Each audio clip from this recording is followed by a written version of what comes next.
Yeah. That's good. No? That's very important. Yeah, yeah. Yeah.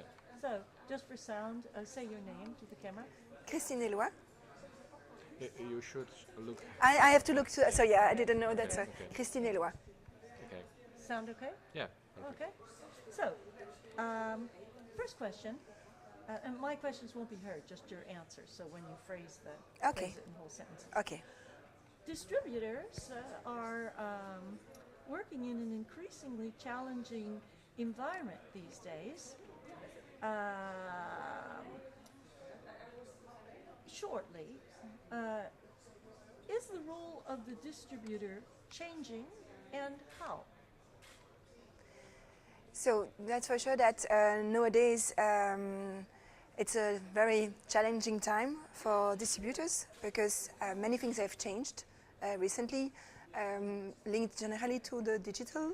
So you had the change to the digital in the cinema theaters, and the change from the 35 mm that we knew before to the DCPs, and then of course you have internet, which whatever it brings, new possibilities, of course, with VOD, TVOD, SVOD, promotion, marketing, but also disruption, and that's piracy. And so for distributors today, it's extremely more difficult to be able to take the same risk that I would have taken maybe 15 or 10 years ago, because the costs to release a film are increasing, but the way to have that money back through audiences is going down, because we all know that unfortunately DVD has gone down drastically recently. VOD is coming, but it's still not big enough. TV sales, depending on the country, can be very difficult. And then in the theaters, which is still, of course, the big place where distributors do show the films, there is so much competition because we have so many more films that are released today than 10 or 15 years ago, more or less a double, actually. Then, of course, because there is that much competition, also the films can't stay as long as before in the theaters.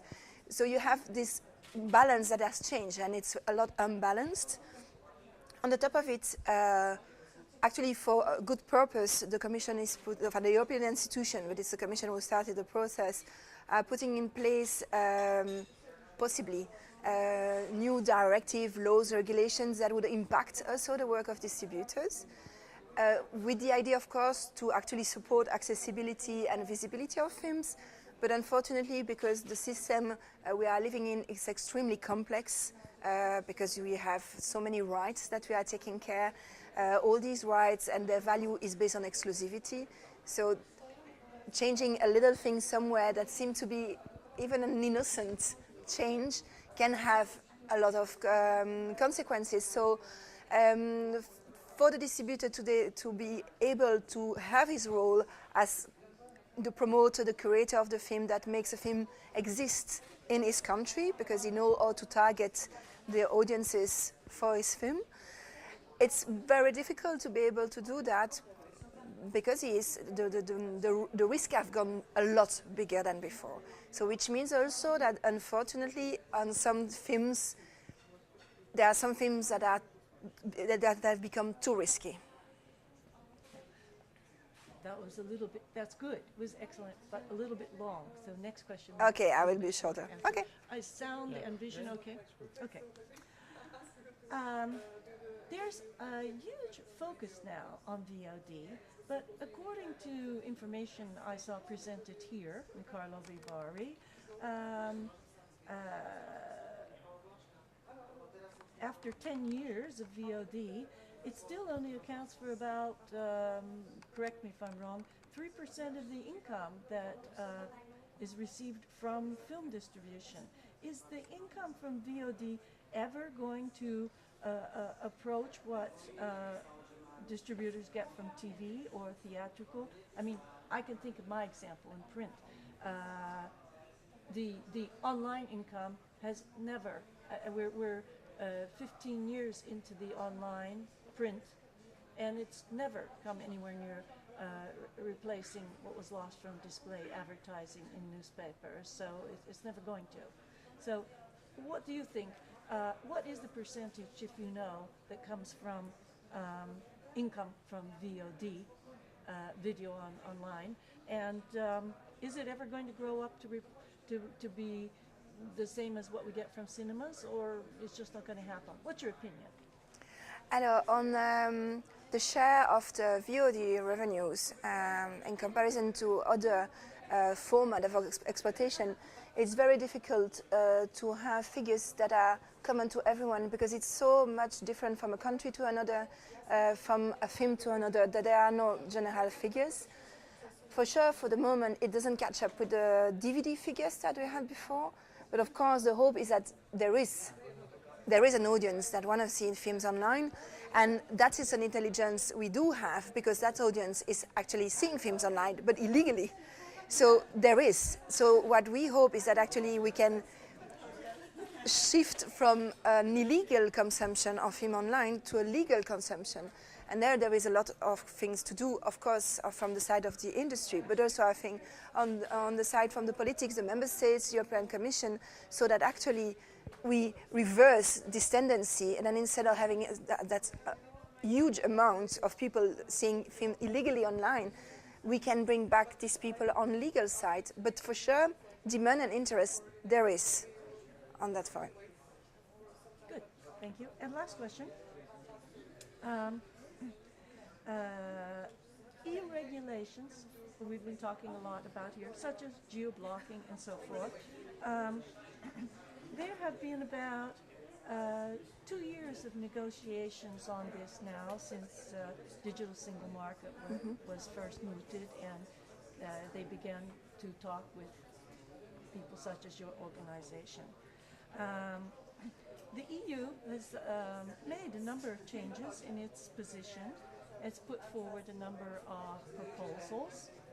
Are you now happy with the current state of play on this? Have we come to a good compromise, or more still needs to be done? When it comes to EU regulation, of course, or EU ID, so what they would change and implement, I think that what is important to know is that it comes, of course, from a very good idea. That is that actually they want to support more the European industry and the circulation of European works. Then the audiovisual industry is a very specific ecosystem that is extremely complicated, and it's really important to fine-tune whatever is done and be very prudent, because a little change can have big consequences. That can be positive, and that can be also negative.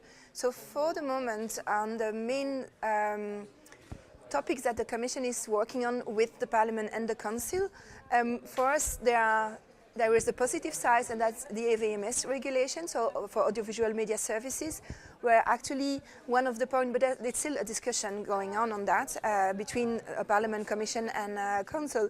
It's that one big point from the point of view of distributors is certainly that they will raise the quotas. They will, for the film online, and they will, sorry, my apologize for this, they will establish quotas for European films online. So they will need to have 30% of the catalogue European films. I have to do it again, I think. Yeah, could you tell us what's happening with the question of the Audiovisual Media Services Directive? You want me to concentrate on the... No, I mean, I want you to take your answer starting from when you started to talk with the about audiovisual, this, because then we can edit it better. Okay. So you were telling us about a positive development. Can you tell us about what's happening with quotas and the Audiovisual Media Services Directive? So one of the directive the Commission with the Parliament and the Council are looking at now is called the AVMS, for Audiovisual Media Services Directive. And in the changes that they are discussing now, there is one that is, there are two that are very important from the point of view of distributors.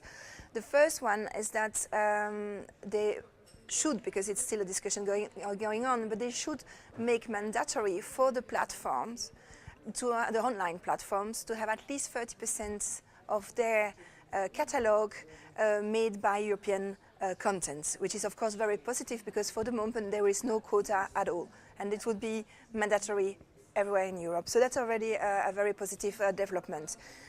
Another one is that they want also to make mandatory the use of what they call prominence tools. It's very difficult to define prominence tool. I myself went on the internet looking everywhere to have more like intelligence of what it is.